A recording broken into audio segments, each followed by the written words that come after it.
कौन ही ये बॉटल उठाएगा, कौन ही इतनी दूर जाएगा, कौन ही बैठेगा यहाँ पर।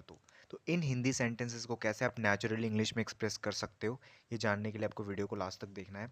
और इस वीडियो में मैं आपको स्ट्रक्चर समझाऊंगा, उसके पीछे का जो सिचुएशन है, जो कॉन्टेक्स्ट है, वो मैं आपको बताऊंगा। ऑल्टरनेटिव्स बताऊंगा कि और कितने मल्टीपल तरीके हो सकते हैं एक सिचुएशन को एक्सप्रेस करने के। एंड एग्जाम्पल सेंटेंसेस भी आपको बताऊंगा, सो दैट आपको अच्छे से स्ट्रक्चर समझ में आ जाए। सो वीडियो को आपको लास्ट तक देखना है। और लास्ट में आपके लिए एक मैंने व्हाट्सएप ग्रुप बनाया है, ताकि आप वहाँ पे जाके प्रैक्टिस कर सको, ठीक है। तो वो जानने के लिए आपको लास्ट तक वेट करना पड़ेगा, ठीक है। सो इन हिंदी सेंटेंसेस को एक्सप्रेस करने के लिए जो हमारा पैटर्न है, जो नेचुरल पैटर्न है सबसे ज़्यादा, वो है who would even. Who would even, उसके बाद कोई सा भी आप एक्शन दिखा सकते हो, ठीक है। तो ये हमारा नेचुरल स्ट्रक्चर है। अब इसके पीछे का जो सिचुएशन है, जो कॉन्टेक्स्ट है, वो समझ लेते हैं, क्योंकि बिना कॉन्टेक्स्ट को समझे आप इंग्लिश को कभी फील करके नहीं बोल सकते, आप ट्रांसलेशन में फंसे रह जाओगे। सो जब भी आप ये स्ट्रक्चर यूज़ करो, उसके पीछे की जो फीलिंग है ये है कि this structure is use to show disbelief, carelessness और a rhetorical attitude when the speaker feels the action is unlikely or not worth bothering about. In Hindi ये स्ट्रक्चर तब यूज़ होता है जब बोलने वाला लापरवाही, बेपरवाह या हल्का सा तंज दिखाता है, मतलब वैसे ही कौन करेगा वाली फीलिंग, ठीक है। जब भी ये फीलिंग आपको एक्सप्रेस करना हो, ये फीलिंग अगर आपको एक्सप्रेस करना हो, तो फिर आप इस स्ट्रक्चर को बिल्कुल यूज़ कर लो, कोई दिक्कत नहीं है, ठीक है। तो सबसे पहले एक हिंदी सेंटेंस की मदद से इस स्ट्रक्चर को यूज़ कर लेते हैं, ताकि आपको अच्छे से समझ में आ जाए। आपको ऑल्टरनेटिव्स भी मैं बता दूंगा, ठीक है। जैसे कौन ही ये प्लास्टिक कूड़े में डालेगा, छोड़ो यार, कौन ही ये करेगा, क्यों उतना बॉदर करना, क्यों सोचना इस बारे में, है ना, कौन ही करेगा। तो इसके लिए आप सिंपली नेचुरल इंग्लिश स्ट्रक्चर का यूज़ करोगे, तो आप सिंपली ऐसे कह सकते हो, who would even throw this plastic in the trash. Who would even, forget it यार, फॉरगेट इट, है ना, इस तरीके से। अब ऑल्टरनेटिव्स देख लेते हैं, यानी ये तो एक तरीका है कहने के, और भी मल्टीपल तरीके हो सकते हैं इस सेंटेंस को एक्सप्रेस करने के, वो देख लेते हैं। So the first alternative that you can use is who is even going to throw this plastic away. So who is even going to, आप इसका भी यूज कर सकते हो, who is even going to throw this plastic away, है ना, थोड़ा सा कैजुअल और स्पोकन इंग्लिश डैनियल, है ना, आप स्पोकन इंग्लिश में बिल्कुल यूज कर सकते हो, कोई दिक्कत नहीं है। दूसरा स्ट्रक्चर है who would bother putting this plastic in the बिन।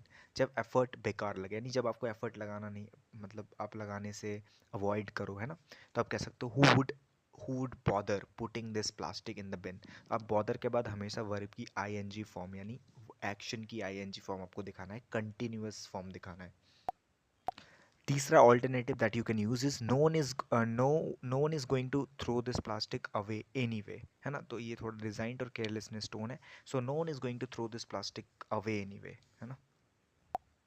चौथा ऑल्टरनेटिव है as if anyone is going to put this plastic in the trash. ये भी कह सकते हो, सरकास्टिक टोन है, बट कह सकते हो कि as if anyone is going to put this plastic in the trash. And the fifth and the last alternative is let it be, Randubai, let it be. Who is going to dump this plastic on anyway? Very informal or Indian tone है. So who is going to dump this plastic anyway? अब 10 example sentences देखते हैं using the structure मैंने जो आपको ऊपर बताया, जो नेचुरल स्ट्रक्चर था, हु वुड इवन, है ना, और एक्शन। इस स्ट्रक्चर की मदद से कुछ एग्जाम्पल सेंटेंसेस देखते हैं। जैसे कौन ही ये बॉटल उठाएगा, कौन ही ये करेगा, who would even pick up this bottle, who would even pick up this bottle. आपको रिपीट करते हुए चलना, अगर आप रिपीट नहीं करोगे तो कोई फ़ायदा नहीं है वीडियो को देखने का, ठीक है।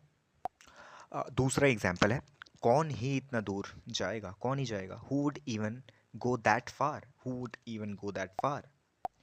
तीसरा एग्जाम्पल है कौन ही इतनी मेहनत करेगा, कौन ही करेगा, who would even put in so much effort, who would even put in so much effort. चौथा एग्जाम्पल है कौन ही इस पुराने फ़ोन को ठीक कराएगा, कौन ही कराएगा, who would even get this old phone fixed, who would even get this old phone fixed. पांचवा एग्जाम्पल है कौन ही इतनी देर इंतज़ार करेगा, कौन ही करेगा, who would even wait this long, who would even wait this long, मतलब कौन ही इतना वेट करेगा यार, कोई नहीं करने वाला वेट। तो ये सेंस है, ये फीलिंग है। छठा एग्जाम्पल है कौन ही अब ये सब समझाएगा, ये कौन ही समझाएगा, who would even explain all this now, who would even explain all this now. सातवां एग्जाम्पल है, कौन ही इतनी छोटी बात पर लड़ेगा यार, कौन ही लड़ेगा, who would even fight over such a small thing. आठवां एग्जाम्पल है, कौन ही इस टूटे बैग को रखेगा, कौन ही इस फटे हुए बैग को रखेगा, who would even keep this torn bag, who would even keep this torn bag. नवा एग्जाम्पल है, कौन ही उसे अब फ़ोन करेगा, कौन ही करेगा क्योंकि उस तरीके से बदतमीजी से बात करता है, कौन ही उसे फ़ोन करेगा, who would even call him now, who would even call him now. 10वां और आखिरी एग्जाम्पल है, कौन ही इतना रिस्क लेगा यार, कौन ही लेता है इतना रिस्क, कौन ही लेगा, who would even take such a risk, who would even take such a risk. ये सेंटेंस आप सभी के लिए, आपको इस सेंटेंस को एक्सप्रेस करके मुझे आप कमेंट्स में बताना है ताकि आपकी प्रैक्टिस हो जाए, ठीक है। कौन ही इतनी ठंड में बाहर जाएगा, तो इसको आपको एक्सप्रेस करके मुझे बताना है।